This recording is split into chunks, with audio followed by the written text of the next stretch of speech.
When a child dies, it's not just an individual loss. Something shifts in the entire family system.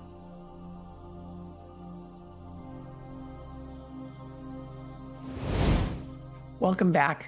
Today I want to talk to you about something that often goes unnamed, but it's deeply felt by almost every parent who's ever lost a son or daughter. I'm sharing this with you because this understanding is something that helped me through my own early stages of grief after the death of our son Michael. One of the most important things I came to see is that the loss of a child doesn't just happen to us as parents. This type of loss disrupts the entire family system in ways that we often don't recognize. And that disruption is often at the very heart of the tension, confusion, isolation, and maybe even the pain that follows. Equally important is the way our identity is impacted within that system. So, most conversations focus on the individual, how you're feeling, how you're coping, how you're making sense of what's happened. But what often gets missed is this. As parents, we are not grieving in isolation. We're living inside a larger system that includes family members, friends, colleagues, and others who are also deeply impacted by our own loss. They too are trying to find a way to cope with what's happened. Basically, what I'm trying to say to you is that the many systems in which you live, work, and play are not the same. And I'm sure many of you have noticed this already, that relationships feel different, that people who once feel close perhaps now feel somewhat distant. Or maybe it's the opposite. Someone unexpected becomes a source of support. And there may be tension where there wasn't tension before, misunderstandings that don't quite make sense, moments where maybe you think, why can't they meet me here? Why don't they understand? Or why does this feel so hard between us now? All of this is a normal part of the grief experience. I really want to emphasize that. This is not because people don't care. It's because, again, the entire family system has been disrupted. And when we look at our grief from a systems perspective, everything changes. So let's talk about the family system for just a moment. Every family operates within a kind of invisible structure, if you will. There are patterns of connection. There are family myths and historical perspectives, ways that people relate. There's an energy, if you will, that exists in your family system, unspoken roles and expectations. And over time, that system finds a kind of balance. But when a child dies, that balance is profoundly shaken, and the system begins, often unconsciously, trying to reorganize itself. And sometimes it's easier to see this when we look at it from the outside. I'm reminded of the early episodes of Shrinking, one of my favorite shows. And if you haven't seen it, it follows a father and a daughter navigating life after the sudden loss of the wife and mother in a car accident. The show holds both humor and depth, but what stands out is how clearly you can see the disruption in the family system. The father, who also happens to be a therapist, by the way, becomes consumed by his own grief. He starts drinking, partying with other women, and for a period of time, he's actually basically absent from the family system. And in that absence, his teenage daughter is left to navigate the loss of her mother in her own way. It's a powerful example of something we often see. Not that someone doesn't care, but that they are so immersed in their own experience of loss that they're unable to see what's happening around them. This is often why we hear stories of people divorcing after the loss of a child. There are ways and reasons to understand why that's possible because, again, one party going in a different direction from the other. It's not unusual. It's also not something I'm naming to judge because each of us responds to grief in the only way that we can at that time. But what this illustrates so clearly is this. When we're not aware of how our loss impacts the entire system, we can unintentionally contribute to further imbalance within it. So I want to share with you some simple ways to begin to see what might be happening in your own family system as a result of grief. And I'm not offering these as rules, but as a lens, if you want to think of it that way, so that you can better understand your own experience. The first lens, then, and one of my favorite, is the principle of time. Everyone moves through this experience differently, at a different pace and in a different way. While one person may still be in deep grief, the other is beginning to re-engage with life. And I remember a point in time where my husband asked me, "Why are you doing better than I am?" And my response was, "I'm not doing better, I'm just doing it differently." You see, my husband is a man of action, and for him, that meant continuing to care for Michael in the only way he knew how, very concrete ways. So in those early stages, he would go to the cemetery 2 or 3 times a week, making sure that everything was in order. That is part of his Italian culture, but it's also just part of his own personality. He likes things in order. Even now, so many years later, Michael's gravesite is one of the most carefully manicured, tended to spaces in the entire cemetery. But my grief responses and my practices were a bit different. I didn't feel the need to go to the cemetery as often. Instead, I preferred to journal letters to my son. I spent time in prayer and quiet reflection. So different expressions of grief will rise up depending on who you are and where you are in your own life cycle. And I'll be talking more about that in later episodes. But the point here is this: we do best when we can honor our own way of grieving, while also understanding that it will not look the same for the people around us. And as that understanding deepens, we begin to see that while each of us grieves in our own way, our ways of coping do not exist in isolation. And that's a very important point I want to make. Our ways live within a larger system and they affect the people around us. And I don't want to call judgment to that, but in a way that invites awareness, because sometimes the smallest shift is simply recognizing I'm not the only one in this grief experience, and how I move through it touches others too. And this doesn't mean that every way of coping is equally supportive, either for you or for the people around you. We'll talk more about disruptive ways of coping that can dramatically impact a system in negative ways. But some responses can create more strain within the system, especially when you're overwhelmed or don't yet have the capacity to see what's happening around us. And that capacity, of course, is directly impacted by the circumstances of your own child's death. Even more than that, when we begin to see that our way of grieving exists within this larger system that I'm talking about and inevitably impacts others, this can create less tension and angst within the system and even within ourselves. A little more space for each person to be where they are. So there's no shared timeline for grief. And when we expect one, it does create the tension I've mentioned. Now, the second lens that I want to really emphasize is that of place. In every system, each person has a place. And when a child dies, that place doesn't disappear, but it does often become very unclear. Sometimes the child is no longer spoken about, or their presence is avoided, or family members relate to them in very different ways.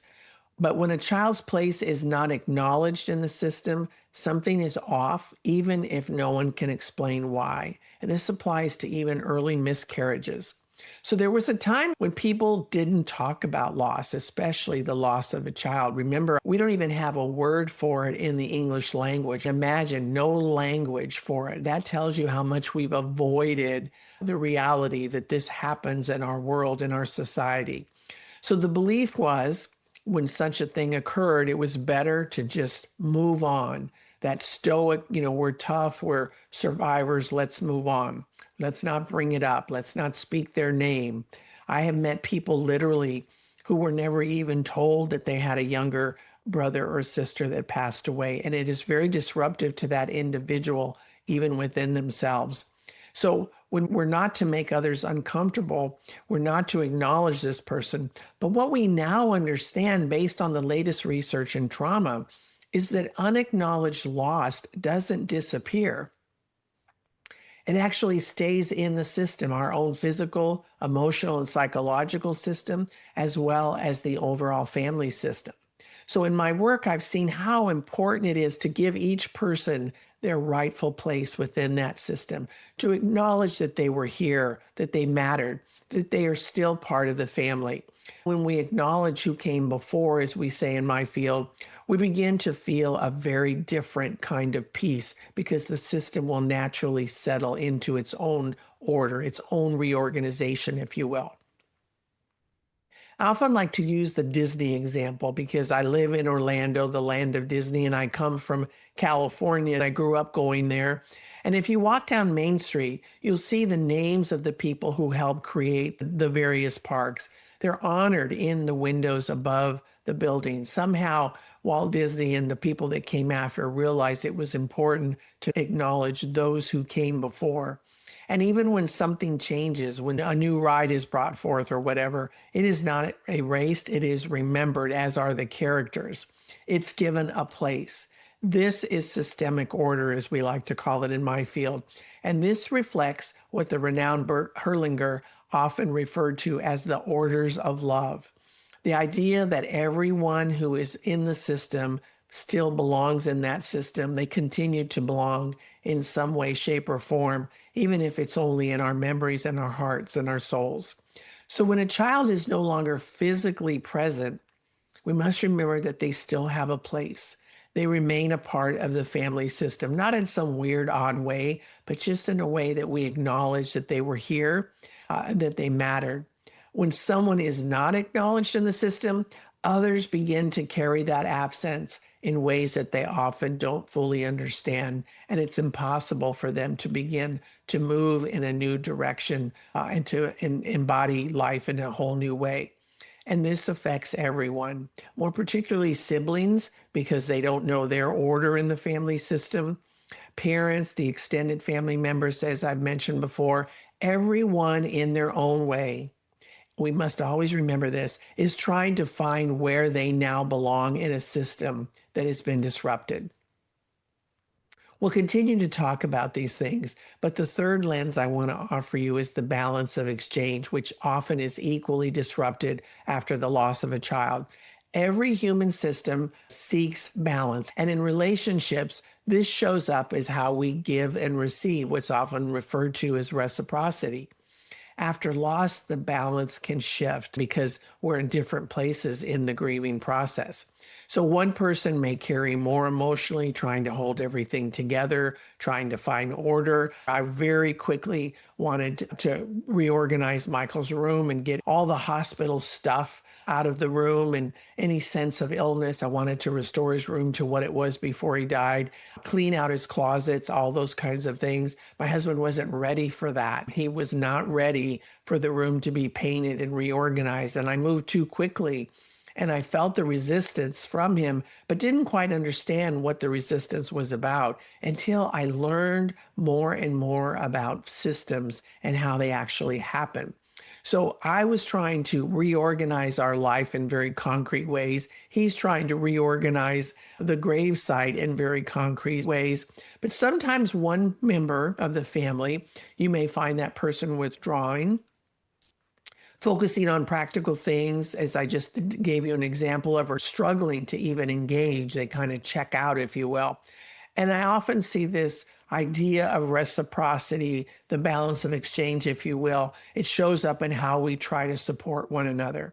One thing that I see with my husband is a need to check in constantly. He's always making sure I'm okay, checking in with me, alerting me to weather changes, those kinds of things. All that paternal love that he had for Michael sometimes is pushed in my direction. And sometimes it can feel too close. I value it and I recognize his need, but we want to make sure that the other person has the capacity to receive maybe in the same way. And sometimes that's not always the case. They may pull back, they may need more space, or they simply don't know how to respond if they can't recognize that this is the need of the other person. So over time, these kinds of very practical but not often understood issues can create tension.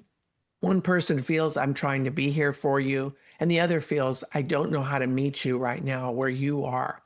So when the balance of giving and receiving is disrupted, relationships can feel strained, even when love is still very much in the mix. And again, this isn't about someone doing it right or wrong. It's about capacity. That's a very important thing to understand. What each person is able to give and what they're able to receive in the midst of their own grief. When we begin to see this from a systemic point of view, we can soften our expectations of one another, and we can allow the relationship to find a new kind of balance over time.